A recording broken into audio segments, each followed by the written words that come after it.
जय हिंद मेरे शेर शेरनियों, और आप सभी का स्वागत है आपके अपने चैनल प्रीतम एकेडमी परिवार में। और मैं हूं पंकज कुमार। तो आज का जो वीडियो है इस पे हम लोग बात करेंगे जैक बोर्ड के द्वारा जो जारी किया गया मॉडल है उन सभी मॉडलों पे हम लोग बात कर रहे थे। और ये जो वीडियो है इस पे हम लोग मॉडल संख्या 4 यानी कि जो चौथा जो मॉडल सेट है हम लोग इस पे बात करेंगे। और ये जो सब्जेक्ट देख सकते हो सब्जेक्ट क्या है, सामाजिक विज्ञान। किस पे बात करेंगे? सामाजिक विज्ञान पे बात करेंगे।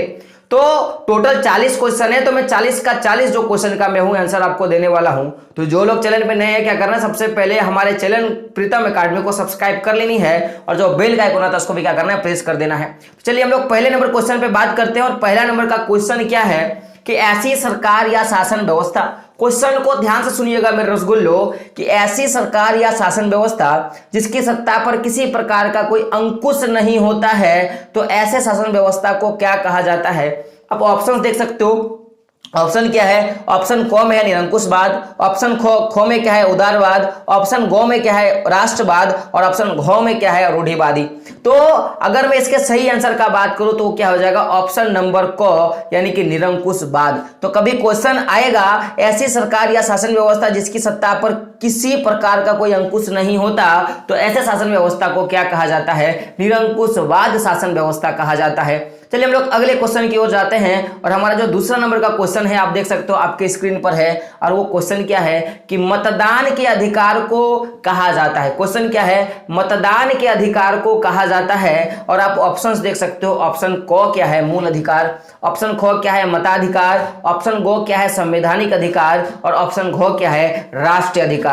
तो अगर मैं मतदान के अधिकार को बात करूं तो इसका जो सही आंसर हो जाएगा वो ऑप्शन नंबर ख यानी कि मताधिकार। तो ऑप्शन नंबर ख जो है इस क्वेश्चन का सही आंसर है। चलिए अगले क्वेश्चन पे बात करते हैं। और अगला जो हमारा क्वेश्चन है वो क्या है? बस्तिल के किले का पतन कब हुआ? रसगुल्लो ध्यान से सुनिएगा, बस्तिल के किले का पतन कब हुआ? तो आपको पता है कि जब फ्रांस की क्रांति चल रही थी, कब? 1789 हम लोग बोल सकते हैं 89 में जब चल रही थी। तो अब ये जो क्रांति स्टार्ट हुई 1789 में, और इसी साल क्या हुआ कि बस्तिल के किले का विध्वंस होता है और जो फ्रांस की क्रांति होती है वो पूरी तरह से समाप्त हो जाती है और लुई सेल्वा को क्या करता है? पद से हटा दिया जाता है। तो बस्तिल के किले की मैं पतन का बात करूं तो अपनी कहानी के माध्यम से तो समझ ही लिया होगा कि इसका जो सही आंसर होगा वो ऑप्शन नंबर ग यानी कि 1789 जो है इसका सही आंसर हो जाएगा। 1789 जो है इसका सही आंसर हो जाएगा। अब हम लोग बात करते हैं क्वेश्चन नंबर 4 पे। किस पे बात करेंगे? क्वेश्चन नंबर 4 पे। और क्वेश्चन नंबर 4 जो है वो आपकी स्क्रीन पर है, आप देख सकते हो। क्वेश्चन क्या है मेरे रसगुल्लो कि 1815 में आयोजित, क्वेश्चन को ध्यान से सुनिएगा, 1815 में आयोजित वियना सम्मेलन, और इसी को कहा जाता है वियना कांग्रेस। तो वियना सम्मेलन की जो मेजबानी है वो किसने की थी? और ऑप्शंस क्या है? मैथ्सनी, रूसो, गोरिबोल्डी, और क्या है? मेटरनिक। तो इसका जो सही आंसर होगा, अगर आपने मेरे वीडियो को देखा होगा तो आपको पता होगा, और वो ऑप्शन क्या है? मेटरनिक। क्या है? मेटरनिक। पूरा नाम बोलूं तो इसका नाम है ड्यूक मेटरनिक। तो इसका जो घ जो ऑप्शन है 4 नंबर क्वेश्चन का वो क्या हो जाएगा? सही हो जाएगा। अब 5वां नंबर क्वेश्चन बहुत ही जानदार वाला क्वेश्चन है। और क्वेश्चन क्या आप देख सकते हो, क्वेश्चन है हमारा कि लिब्रे क्या है? क्या है? लिब्रे क्या है? तो आपको पता होगा कि फ्रांस में 2 तरह का मुद्राएं चलती थी, एक तो टाइड और दूसरा क्या था? टाइल। एक तो टाइड और दूसरा क्या था? टाइल। तो जो लिब्रे है ये एक प्रकार की फ्रांस की मुद्रा थी। क्या थी? एक प्रकार की फ्रांस की मुद्रा थी। तो लिब्रे क्या हो जाएगा? फ्रांस की मुद्रा हो जाएगा। चलिए हम लोग आगे बात करते हैं। तो अगला जो 6ठा नंबर का जो हमारा क्वेश्चन है वो भारत में राष्ट्रवाद के उदय के चैप्टर से है। और क्वेश्चन क्या देख सकते हो कि गांधी इरविन समझौता कब हुआ? क्वेश्चन क्या है? गांधी इरविन समझौता कब हुआ? और अगर मैं इसका सही आंसर का बात करूं तो पहले हम लोग ऑप्शंस पे जाते हैं। और ऑप्शंस क्या है देख सकते हो। ऑप्शन क क्या है? 1 मार्च 1931, ऑप्शन ख क्या है? 5 मार्च 1931, ऑप्शन ग क्या है? 10 मार्च 1931, और ऑप्शन घ क्या है? 15 मार्च 1931। तो इसका जो सही आंसर होगा मेरे रसगुल्लो वो क्या हो जाएगा? 5 मार्च 1931। कब हो जाएगा? 5 मार्च 1931। तो गांधी इरविन जो समझौता होता है वो 5 मार्च 1931 को होता है। चलिए हम लोग अगले क्वेश्चन पे जाते हैं। और ये जो सवाल रहा आपके स्क्रीन पर, और वो सवाल क्या है कि गांधी जी को पहली बार राष्ट्रपिता कहकर किसे बुलाया गया था या किसने संबोधित किया था। क्वेश्चन क्या है कि गांधी जी को पहली बार राष्ट्रपिता कहकर किसने संबोधित किया था, और आपके ऑप्शंस जो हैं वो क्या है, सुभाष चंद्र बोस, रविंद्रनाथ टैगोर, पंडित जवाहरलाल नेहरू और क्या है, बी.आर. अंबेडकर। तो गांधी जी को राष्ट्रपिता के रूप में सुभाष चंद्र बोस, नाम याद रखिएगा दोस्तों, सुभाष चंद्र बोस। क्या है, सुभाष चंद्र बोस जी ने क्या किया था, गांधी जी को राष्ट्रपिता कहकर बुलाया था। चलिए अगले क्वेश्चन पे जाते हैं, और एक किताब से संबंधित क्वेश्चन है, ये भारत के राष्ट्रवाद वाले चैप्टर से। और क्वेश्चन क्या है मेरे रसगुल्लो कि गीतांजलि किसकी रचना है। क्वेश्चन क्या है, गीतांजलि किसकी रचना है, और आपका ऑप्शंस जो है वो है रविंद्रनाथ टैगोर, बंकिम चंद्र चटर्जी, महेश्वर नाथ तिवारी और महात्मा गांधी। तो अगर मैं इसका सही आंसर का बात करूं तो वो आंसर क्या है मेरे रसगुल्लो, ऑप्शन नंबर को। क्या है, ऑप्शन नंबर को, और वो आंसर क्या है, रविंद्रनाथ टैगोर। बंगाल का शेर क्या होता है, रविंद्रनाथ टैगोर, आप याद रख लीजिएगा। अब 9वें नंबर क्वेश्चन पे बात करते हैं। तो 9वां नंबर क्वेश्चन क्या है, हिंदुस्तान सोशलिस्ट रिपब्लिकन आर्मी की स्थापना किसने की। गौर कीजिएगा, हिंदुस्तान सोशलिस्ट रिपब्लिकन आर्मी की स्थापना किसने की, और आपका ऑप्शंस क्या है, सुभाष चंद्र बोस, लाला लाजपत राय, बाल गंगाधर तिलक और भगत सिंह। तो इसका जो सही आंसर होगा वो हमारे सबके चहेते भगत सिंह। क्या होगा, भगत सिंह। तो ऑप्शन नंबर जो घ हो जाएगा इसका सही हो जाएगा मेरे रसगुल्लो। तो हिंदुस्तान सोशलिस्ट रिपब्लिकन आर्मी की जो स्थापना किया था वो भगत सिंह ने किया था। किसने किया था, भगत सिंह ने किया था। अब 10वें नंबर क्वेश्चन पे जाते हैं, और 10वां नंबर क्वेश्चन क्या है कि भारतीय संविधान कब बनकर तैयार हुआ। क्वेश्चन क्या है कि भारतीय संविधान जो है वो कब बनकर तैयार हुआ।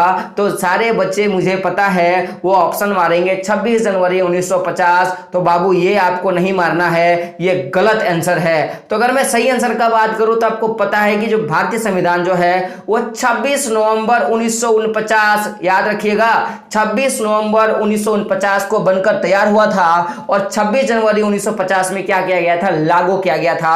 अगर मैं बात करूं संविधान निर्माण के प्रक्रिया में टोटल जो महीने लगे थे या जो टोटल जो दिन लगे थे वो 2 ईयर 11 मंथ और 18 डे लगा था। कितना, 2 साल 11 महीना और 18 दिन लगा था टोटल संविधान को बनने में। चलिए अगले क्वेश्चन पे जाते हैं, और अगला जो क्वेश्चन है, अब क्वेश्चन जो होता है आपके, मैं बोल सकता हूं कि भूगोल की जो इकाई है, और पहला जो चैप्टर है आपका संसाधन, उस चैप्टर से क्वेश्चन पूछा गया है। और क्वेश्चन क्या है कि आपके घर में एक दूध देने वाली गाय है, आप इसे किस तरह का संसाधन मानते हैं। तो आप मेरे को बताइए, गाय से हमारी आवश्यकता तो पूरी होती, तो संसाधन तो है भाई। अब गाय जो होता है वो आपका गाय है, तो यहाँ तो सामुदायिक संसाधन होगा नहीं, ये तो खत्म हो गया। गाय तो जिंदा होती है बाबू, तो जैविक संसाधन खत्म हो गया, राष्ट्र संसाधन तो नहीं है। तो बचा क्या, जैव संसाधन। गाय क्या है, जैव संसाधन है, जो हमें क्या देती है, दूध देती है। क्या देती है, हमें दूध देती है। चलिए अगले क्वेश्चन पे बात करते हैं, और अगला जो हमारा क्वेश्चन है 12 नंबर का, वो क्या है कि जिस भूमि पर खेती की जाती है उसे क्या कहा जाता है। रसगुल्लो ध्यान से सुनना क्वेश्चन को। क्वेश्चन क्या है कि जिस भूमि पर खेती की जाती है उसे क्या कहा जाता है, और आपके ऑप्शंस क्या है, एक कृषि योग्य भूमि, ऑप्शन ख क्या है, बंजर भूमि, ऑप्शन ग क्या है, चारागाह भूमि, और ऑप्शन घ क्या है, वन भूमि। तो अगर मैं इसके ऑप्शंस का बात करूं तो आपको पता है वन भूमि में वन होता है, तो ये तो होगा नहीं। बंजर भूमि में खेती हो नहीं सकती, तो ये तो खत्म।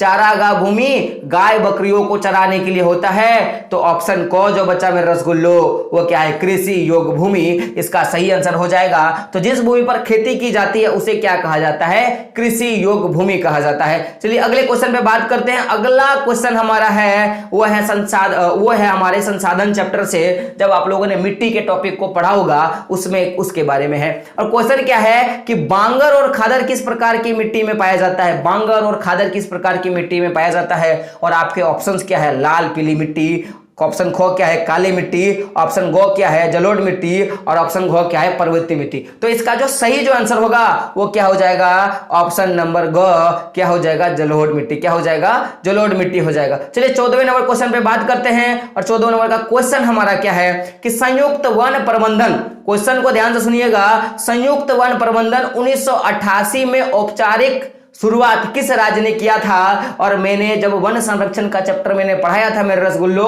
तो मैंने ये बताया था। और ये जो चैप्टर है भूगोल का जो दूसरा चैप्टर है उससे क्वेश्चन पूछा गया है। तो देखिए मैं आंसर पे बात करता हूं, सबसे पहले ऑप्शंस पे जाता हूं। तो ऑप्शन क्या है, केरल, ऑप्शन ख क्या है, झारखंड, ऑप्शन ग है उड़ीसा, ऑप्शन घ है बिहार।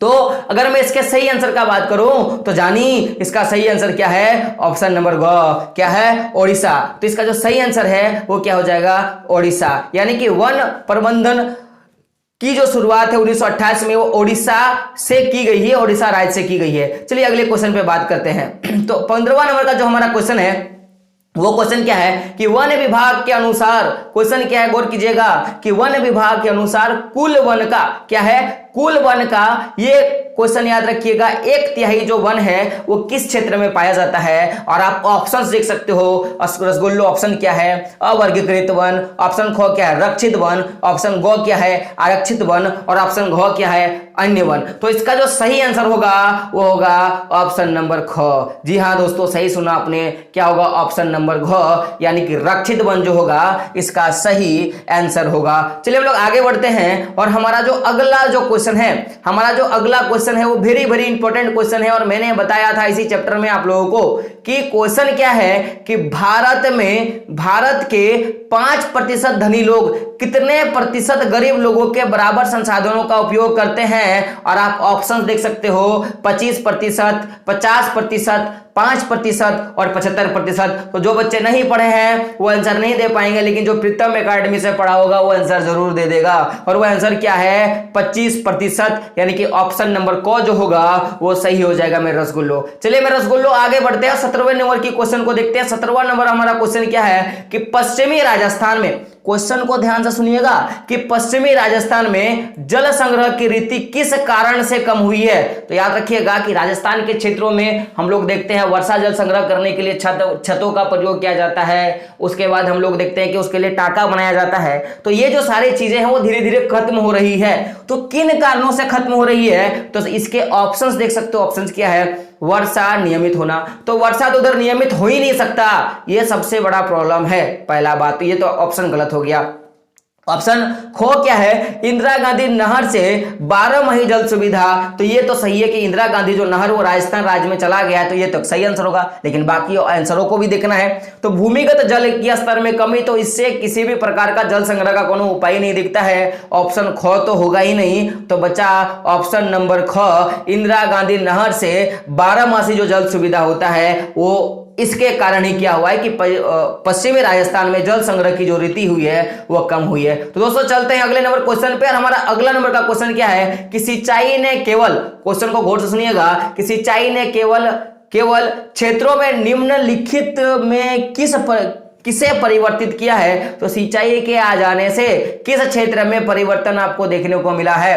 तो ऑप्शन क्या है, फसल प्रतिरूपों में, वन प्रतिरूपों में, मछली पालन में, इनमें से कोई नहीं। तो सिंचाई जो होता है आपको पता है फसल के लिए प्रयोग की जाती है। तो इसका जो सही आंसर होगा मेरे रसगुल्लो क्या आ जाएगा, ऑप्शन नंबर क, सिंचाई, या सिंचाई जो है वो फसल प्रतिरूपों को क्या करता है, परिवर्तित करता है। चलिए अगले क्वेश्चन पे जाते हैं। और अगला क्वेश्चन है 19वां नंबर का क्वेश्चन। और क्वेश्चन क्या है कि प्रचुर मात्रा में जल उपलब्ध होने के बाद जल दुर्बलता कैसे होती है। गौर कीजिएगा कि किस कारण से जल दुर्बलता होती है। आपके क्षेत्र में बहुत ज्यादा जल है लेकिन फिर भी आपको जल की कमी है, आपको जल की तंगी है, इसका क्या कारण है।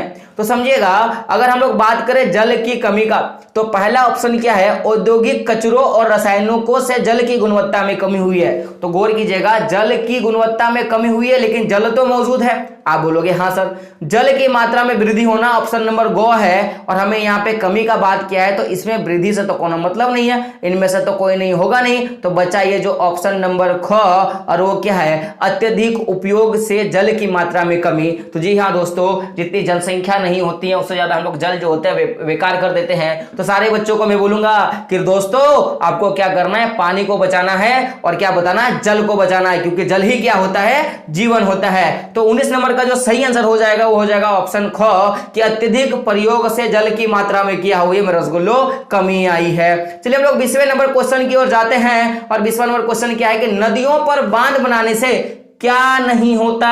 क्या है, नदियों पर बांध बनाने से क्या नहीं होता। तो गौर कीजिएगा दोस्तों कि जब किसी नदी पे रुकावट या बांध बना देते हैं तो तो उसे जल की तल में तत्क्षल तो जमा होता है, गंदा तो जमा होता ही है, जलीय जीवों के भोजन में कमी भी आती है, क्योंकि जो वो क्षेत्र होता है कहीं ना कहीं वो एक जगह रुक जाता है, वहां रुक जाता है, तो ज्यादा मात्रा में जो लोग होते हैं वो खाना नहीं मिल पाता है। वनस्पति और खेत जो होते हैं अगल बगल के डूब जाते हैं। और इसका जो सही आंसर हो जाएगा ऑप्शन नंबर घ, तो बांध बनाने से सूर्य ग्रहण होता है, ऐसा हम लोगों ने कभी नहीं सुना। तो ये तो अचंभा वाला क्वेश्चन था मेरे रसगुल्लो। तो इसका जो सही आंसर हो जाएगा कि सूर्य ग्रहण नहीं होता है। चलिए अगले क्वेश्चन पे बात करते हैं। तो जो हमारा 21वां नंबर का क्वेश्चन वो क्या है कि यूएनडीपी के अनुसार किसी देश के विकास को आंकने का आधार निम्नलिखित में से कौन सा होता है। तो अगर मैं यूएनडीपी का बात करूं तो उसका होता है यूनाइटेड नेशन डेवलपमेंट प्रोग्राम। तो ये क्या करती है, पहला तो प्रति व्यक्ति आय तो लेती ही है, साथ में लोगों की शिक्षा स्तर भी लेती है और लोगों का स्वास्थ्य भी लेती है। तो ऑप्शन नंबर घ जो है ये सभी तो जानी, इसका सही आंसर क्या हो जाएगा, ऑप्शन नंबर घ। तो यूएनडीपी के अनुसार किसी देश के विकास को आंकने का आधार जो होता है वो क्या होता है, उपरोक्त सभी। चलिए अगले क्वेश्चन पे जाते हैं। हमारा 22वां नंबर का क्वेश्चन क्या है, वो विश्व बैंक के लिए है। तो दोस्तों देखते हैं ये क्वेश्चन क्या है। क्वेश्चन क्या है कि विश्व बैंक की विश्व विकास रिपोर्ट 2017 के अनुसार क्या चीजें जो होती है वो सही है। तो अगर आपने बुक को पढ़ा होगा तो सही आंसर आप दाग दोगे, और वो आंसर क्या होगा, मैं सबसे पहले ऑप्शंस पे बात करता हूं। तो क्या है कि वे देश जिनकी प्रति व्यक्ति आय $1256 प्रति वर्ष या उससे अधिक है वो समृद्ध देश में होते हैं। तो ये जो ऑप्शन है वो सही है। तो बाकी भी तो ऑप्शन देखने हैं। वो ऑप्शन क्या है कि वे देश जिनकी प्रति व्यक्ति आय $995 प्रति वर्ष से कम होता है वो निम्न आय वाले देश में आते हैं। तो ये भी सही हो जाएगा। तो हम लोग बोल सकते हैं कि हमारा जो ऑप्शन नंबर गो है, गौर कीजिएगा मेरे रसगुल्लो, ऑप्शन नंबर गो वो क्या हो जाएगा, सही हो जाएगा। कारण क्या है कि ऑप्शन नंबर क और ऑप्शन नंबर ख क्या है, ये अच्छा है और ये सही है। तो विश्व बैंक की विकास रिपोर्ट का बात करें तो वो दोनों आधार पर कि $1256 से अगर अधिक रहा तो वो समृद्ध देश में, और $955 से कम रहा तो क्या होगा, वो असमृद्ध देश में या निम्न देश आय वाले देश में आता है। तो ऑप्शन नंबर गो जो होगा ये सही हो जाएगा। चलिए अगले क्वेश्चन पे जाते हैं। और अगला क्वेश्चन क्या है 23वां नंबर का कि प्रति व्यक्ति आय को क्या कहा जाता है। और मैंने पहले ही बताया है आपको कि प्रति व्यक्ति आय जो होता है वो औसत आय क्या होता है, औसत आय होता है। कारण समझिएगा, क्योंकि हम लोग यहाँ पे क्या करते हैं, मान लेते हैं कि 4 व्यक्ति है A B C और D। तो चारों व्यक्ति के आय को जोड़ते हैं और जितने व्यक्ति होते हैं उनसे क्या करते हैं हम लोग भाग दे देते हैं। तो नंबर ऑफ व्यक्ति कितनी हो गई 1 2 3 और 4। तो हम लोग क्या करेंगे 4 व्यक्ति से भाग दे देंगे। और औसत का फॉर्मूला आपको पता है क्या होता है, कुल योग बटे कुल संख्या। क्या होता है, कुल योग बटे कुल संख्या। तो आप लोग और देख सकते हो यहाँ पे हम लोग योग तो किए और संख्या से भाग दे दिए। तो इसका सही जो आंसर हो जाएगा वो क्या हो जाएगा, ऑप्शन नंबर को, यानी कि औसत आय। चलिए अगले क्वेश्चन पे जाते हैं। और 24वां नंबर का क्वेश्चन क्या है कि इनमें से कौन भावी पीढ़ी के कल्याण को पक्षधर करता है। कौन जो होता है कि भावी पीढ़ी के कल्याण को पक्षधर करता है। और इकोनॉमिक्स का सबसे झक्कास क्वेश्चन है। और इसके ऑप्शंस क्या देख सकते हो, आर्थिक विकास, समृद्धि, धारणीय विकास और जीवन की गुणवत्ता। तो इसका जो सही आंसर होगा मेरे रसगुल्लो क्या हो जाएगा, ऑप्शन नंबर गो, यानी कि धारणीयता विकास। तो धारणीयता विकास करके ही हम लोग क्या कर सकते हैं कि अपने भावी पीढ़ी को कल्याण की परिभाषा को समझा सकते हैं। चलिए 25वां नंबर क्वेश्चन पे जाते हैं। और ये जो क्वेश्चन है बहुत इंपॉर्टेंट क्वेश्चन है। तो ये चैप्टर जो है हम लोग बात करेंगे अर्थव्यवस्था के क्षेत्र का। और क्वेश्चन क्या है कि सेवा क्षेत्र में इनमें से किस तरह की गतिविधियां शामिल है। सेवा क्षेत्र में इनमें से किस तरह की जो गतिविधियां है वो शामिल है। और आप ऑप्शंस देख सकते हो। ऑप्शंस क्या है, कृषि, डेयरी, मछली पालन और क्या है, वानिकी। तो ये जो आता है ये प्राथमिक क्षेत्र के अंतर्गत आता है। तो ये तो नहीं होगा। चीनी, गुड़, ईंटा बनाना। तो चीनी, गुड़ और ईंटा बनाना ये द्वितीय क्षेत्र के अंतर्गत आता है। तो ये तो नहीं होगा, इनमें से कोई नहीं तो होगा ही नहीं। और ऑप्शन गो क्या हो जाएगा, परिवहन, संचार और बैंकिंग। तो ये जो होता है मेरा रसगुल्लो तीसरे क्षेत्र के अंतर्गत आता है। तो अगर इस क्वेश्चन के मैं सही आंसर का बात करूं तो क्या हो जाएगा, ऑप्शन नंबर ग, तो परिवहन, संचार और बैंकिंग इसका सही आंसर हो जाएगा। चलिए 26वें नंबर क्वेश्चन पे जाते हैं। 26वां नंबर क्वेश्चन क्या है कि जीडीपी का विस्तारित रूप निम्न में से कौन सा है। तो जीडीपी को याद रखिएगा, सकल सकल घरेलू उत्पाद यानी कि ग्रॉस डेवलपमेंट प्रोडक्ट हम लोग बोलते हैं। तो जो जीडीपी है उसका सही आंसर क्या हो जाएगा, सकल घरेलू उत्पाद, यानी कि ऑप्शन नंबर घ जो है इसका सही हो जाएगा। चलिए नरेगा से हम लोग देखते हैं, नरेगा क्वेश्चन क्या है कि नरेगा 2005, इस नरेगा का फुल फॉर्म क्या होता है, राष्ट्रीय ग्रामीण रोजगार गारंटी अधिनियम 2005। तो आपको पता है अगला जो मैं बोल सकता हूँ सेट नंबर 2 था उसमें पूछा गया था कि नरेगा जो होता है उसकी स्थापना कब हुआ, तो 2005 है ना, इसी को हम लोग मनरेगा भी बोलते हैं। और साथ में आपको जो सेट 1 था उसमें पूछा गया था कि कुल कितने दिन की जो होता है इसमें मैं बोल सकता हूं कि रोजगार की गारंटी होती है।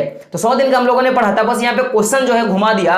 और क्वेश्चन क्या है कि नरेगा 2005 के अनुसार सरकार द्वारा गारंटीकृत रोजगार के दिनों की संख्या कितना है, और मैंने अभी बोल ही दिया 100। तो इसका सही आंसर क्या आ जाएगा, ऑप्शन नंबर क 100 दिन। चलिए 28वें नंबर क्वेश्चन पे जाते हैं। और 28वां नंबर क्वेश्चन क्या है मेरे रसगुल्लो कि सवैतनिक छुट्टी का प्रावधान, यानी कि छुट्टी भी देगा और साथ में आपको वेतन भी देगा। वाह भाई वाह, ऐसा कोई जॉब होगा तो मुझे बताना। तो हाँ रसगुल्लो, ऐसा तो जॉब होता है कि आपको छुट्टी भी मिलेगा और आपको पैसा भी मिलेगा। वो संगठन क्या होता है, सरकारी, और मैंने पहले ही पढ़ाया था कि सरकारी जो क्षेत्र होता है उसको क्या बोलते हैं हम लोग, संगठित क्षेत्रक बोलते हैं। क्या बोलते हैं, संगठित क्षेत्रक। तो आप सरकार के यहाँ काम करते हो, आपको पैसा भी देगा और साथ में क्या करेगा, आपको छुट्टी भी मिलेगा। तो आप लोग सभी क्या करें, गवर्नमेंट की तैयारी करें मेरे रसगुल्लो। चलिए अगले क्वेश्चन पे बात करते हैं। 19वां नंबर का क्वेश्चन क्या है कि अल्प बेरोजगारी उस अवस्था में पाई जाती है जब। तो अल्प बेरोजगारी के बारे में आपको मैंने पढ़ाया था, अगर आपने क्लास अटेंड करी है तो आपको पता चल जाएगा। तो अल्प बेरोजगारी का बात करें तो इसके ऑप्शन क्या है, सुस्त ढंग से कार्य करना, उनके कार्य के लिए भुगतान नहीं किया जाना, अपनी कार्य की क्षमता से कार्य कर रहे होते हैं, कम कर रहे होते हैं, और ऑप्शन घ क्या है, कार्य नहीं करना चाहते हैं। तो इसका जो सही आंसर होगा मेरे रसगुल्लो, वो आंसर क्या हो जाएगा कि इनकी जितनी क्षमता है उस काम से ये क्या करते हैं कि वो कम काम करते हैं अपनी क्षमता के हिसाब से। तो इसी को क्या बोला जाता है, अल्प बेरोजगारी की अवस्था कहा जाता है। तो इसका जो सही आंसर हो जाएगा वो क्या हो जाएगा, ऑप्शन नंबर ग। क्या हो जाएगा, ऑप्शन नंबर ग। तो ऑप्शन नंबर ग जो है इसका सही आंसर है। चलिए लोग 30वें नंबर क्वेश्चन पे जाते हैं। और 30वां नंबर क्वेश्चन बहुत इंपॉर्टेंट है, क्वेश्चन बहुत वीवीआई क्वेश्चन है कि उत्पादन और उपभोक्ता के बीच संबंध कौन दर्शाता है। कि आपने उत्पादन किया और सीधा आपने क्या किया, जो उपभोक्ता होता है यानी कि जो खरीदने वाला होता है, आप ग्राहक तक पहुंच गए, तो उसके बीच में क्या होता है, बाजार होता है। क्या होता है, बाजार। और मैंने पहले ही पढ़ाया था कि बाजार जो होता है वो तृतीयक क्षेत्रक के अंतर्गत आता है। किसके क्षेत्र के अंतर्गत, तृतीयक क्षेत्रक के अंतर्गत आता है। जो 30 का जो सही आंसर हो जाएगा ऑप्शन नंबर ग हो जाएगा। चलिए अगले क्वेश्चन पे जाते हैं। और हमारा अगला जो 31वां नंबर का क्वेश्चन है वो क्या है कि नियंत्रण। क्वेश्चन को गौर से सुनिएगा कि नियंत्रण, यहां से मैं बोल सकता हूं कि आपके पॉलिटिकल की जो क्लासेस है वो शुरू हो जाती है। तो नियंत्रण एवं संतुलन की व्यवस्था का संबंध सत्ता की साझेदारी के निम्न में से किस रूप में से है। तो क्या बोला, नियंत्रण एवं समन्वय। तो ये अगर मैं ऑप्शंस का बात करूं तो सत्ता का क्षैतिज वितरण, सत्ता का ऊर्ध्वाधर वितरण, सत्ता का विभिन्न समूह के बीच वितरण, सत्ता का दबाव समूहों के एवं आंदोलनकारियों के गतिविधियों के मध्य वितरण। तो इसका अगर सही आंसर क्या हो जाएगा, ऑप्शन नंबर को, तो सत्ता का क्षैतिज वितरण जो है इसका सही आंसर हो जाएगा। चलिए अगले क्वेश्चन पे जाते हैं। और क्वेश्चन क्या है, 32वां नंबर का क्वेश्चन है। और वो क्वेश्चन क्या है कि 7 आकर संघ बनाने का उदाहरण किसने दिया था। 7 आकर संघ बनाने का जो उदाहरण है किसने दिया था। ऑप्शन देख सकते हो, भारत, बेल्जियम, संयुक्त राज्य अमेरिका और स्पेन। तो इसका सही आंसर क्या हो जाएगा मेरे दोस्तों, वो क्या हो जाएगा, संयुक्त राज्य अमेरिका। चलिए अगले क्वेश्चन पे जाते हैं। और 30वां नंबर का हमारा 33वां नंबर का क्वेश्चन क्या है कि भारत में विकेंद्रीकरण के तहत, यानी कि केंद्र की शक्तियों को बांट देना ही क्या कहलाता है, विकेंद्रीकरण। तो भारत में विकेंद्रीकरण के तहत कई ग्राम पंचायतों को मिलाकर किसका गठन किया जाता है। तो याद रखिएगा कि इसका जो ऑप्शन होगा, इसका जो सही ऑप्शन होगा वो क्या हो जाएगा, पंचायत समिति। तो ग्राम के पंचायतों को मिलाकर क्या बनाया जाता है, पंचायत समिति जो होता है बनाया जाता है। 34वां नंबर क्वेश्चन पे जाते हैं। 34वां नंबर क्वेश्चन क्या है, आप लोग देख सकते हो आपके स्क्रीन पर। और वो क्वेश्चन क्या है कि सत्ता का विकेंद्रीकरण में निम्न में कौन शामिल है। ये कौन शामिल होता है, तो मैंने क्या बोला था कि सत्ता को बांटना ही क्या कहलाता है, विकेंद्रीकरण। और हमारे क्षेत्र में 3 तरह की सरकारें होती हैं, एक तो केंद्र सरकार, राज्य सरकार और स्थानीय सरकार। सरकार, तो इसका जो सही आंसर हो जाएगा केंद्र सरकार, राज्य सरकार और स्थानीय सरकार। चलिए ये ऑप्शन नंबर घ जो है सही है। अब 35वां नंबर क्वेश्चन का बात करेंगे तो है नगर निगम के प्रधान को क्या कहा जाता है। तो नगर निगम जो होता है उसके प्रधान नगर पालिका होता है और नगर पालिका के पद पे आसीन जो व्यक्ति होता है उसको क्या बोलते हैं, मेयर। क्या बोलते हैं, मेयर। तो इसका जो ऑप्शन नंबर ग होगा वो सही हो जाएगा। चलिए 36वां नंबर क्वेश्चन पे जाते हैं। क्वेश्चन 36 नंबर का क्वेश्चन क्या है कि बेलोबिया की सरकार ने कोचबंबा शहर में जल आपूर्ति का अधिकार किसे दे दिया। तो इसका जो सही आंसर होगा वो ऑप्शन नंबर ग, बहुराष्ट्र कंपनी। क्या हो जाएगा, बहुराष्ट्र कंपनी। चलिए 37वें नंबर क्वेश्चन पे जाते हैं और 37वां नंबर क्वेश्चन क्या है कि निम्न में से कौन क्या है असत्य है, कौन क्या है असत्य है। तो बात करते हैं हम लोग ऑप्शन पे। ऑप्शन क्या है, ऑप्शन नंबर क, दबाव समूह और आंदोलन अपने लक्ष्य के लिए जनता का समर्थन हासिल करने की कोशिश करता है। तो एकदम सही है, ये तो होता ही भाई। दबाव समूह भी कुछ समय के लिए जनता का आकर्षण या जनता को अपनी ओर खींचने का काम करती है। आंदोलन कभी राजनीतिक दल का स्वरूप नहीं ले सकता। तो ये भी जो ऑप्शन है मेरे हिसाब से ये गलत है, क्योंकि आंदोलनकारी ही बाद में जाकर क्या होते हैं, एक राजनीतिक रूप ले लेते हैं अगर उनकी मनोकांक्षा जो होती है बढ़ने लगती है। ऑप्शन घ क्या है कि व्यावसायिक समूह अक्सर लोबिस्ट नियुक्त करता है। तो लोबिस्ट जो होता है ये नियुक्त नहीं करता है, यह दबाव समूह के प्रति ही काम करता है। अगला क्वेश्चन क्या है, अगला जो ऑप्शन हो क्या है, अधिकांशतः दबाव समूह और आंदोलन की राजनीति दलों से प्रत्यक्ष संबंध नहीं होता है। तो ये तो प्रत्यक्ष संबंध नहीं होता है, अप्रत्यक्ष संबंध होता है। तो इसका जो सही आंसर होगा वो ऑप्शन नंबर ग हो जाएगा कि व्यवसाय समूह अक्सर क्या करता है कि पेशेवर लॉबिस्ट नियुक्त करता है। तो इसका जो सही आंसर हो जाएगा वो ऑप्शन नंबर ग हो जाएगा। तो निम्न में से असत्य कौन सा है, तो ऑप्शन नंबर ग। चलिए 38वें क्वेश्चन पे जाते हैं और 38वां क्वेश्चन क्या है कि भारत में केंद्र में गठबंधन सरकार की शुरुआत किस दशक में हुआ। क्वेश्चन क्या है कि भारत में केंद्र गठबंधन सरकार की शुरुआत कब हुआ, केंद्र में गठबंधन सरकार कब बना। तो इसका जो सही आंसर होगा वो क्या हो जाएगा 1990, यानी कि ऑप्शन नंबर घ है वो सही हो जाएगा। चलिए हम लोग 39वें नंबर क्वेश्चन पे जाते हैं और क्वेश्चन क्या है कि भारत में अवशिष्ट यानी कि बाकी बचे विषय किसके आधार पर क्षेत्र में आते हैं, किसके अधिकार क्षेत्र पर आते हैं। तो आपको पता है कि इसको हम लोग बोलते हैं अवशिष्ट शक्तियां। तो अवशिष्ट शक्तियां जो होता है वो केंद्र सरकार के अंतर्गत आता है। अब हम लोग बात करते हैं 40वें नंबर क्वेश्चन का। तो मित्रों ध्यान से सुनिएगा, 40वां नंबर जो हमारा क्वेश्चन है कि भारतीय संविधान का तीसरा स्तर वो क्या कहलाता है। और हम लोगों ने देखा था कि भारतीय संविधान के 3 स्तरों में बांटते हैं, एक तो केंद्र स्तर, ठीक है, राज्य स्तर, और एक क्या होता है स्थानीय स्तर, यानी कि स्थानीय स्तर की सरकारें। तो तीसरा जो हो जाएगा वो क्या हो जाएगा स्थानीय सरकार। और इसी तरह से आपका जो सेट नंबर 4 है वो कंप्लीट हो गया। तो दोस्तों हम लोग मिलते हैं 5वें नंबर सेट पर। तो जो लोगों ने अभी तक चैनल को सब्सक्राइब नहीं किया, क्या करना है, सब्सक्राइब भी कर देना है और बेल आइकन भी क्या करना है, प्रेस कर देना है। तो मिलते हैं अगले वीडियो में, तब तक के लिए जय हिंद, जय भारत और आपका दिन शुभ हो।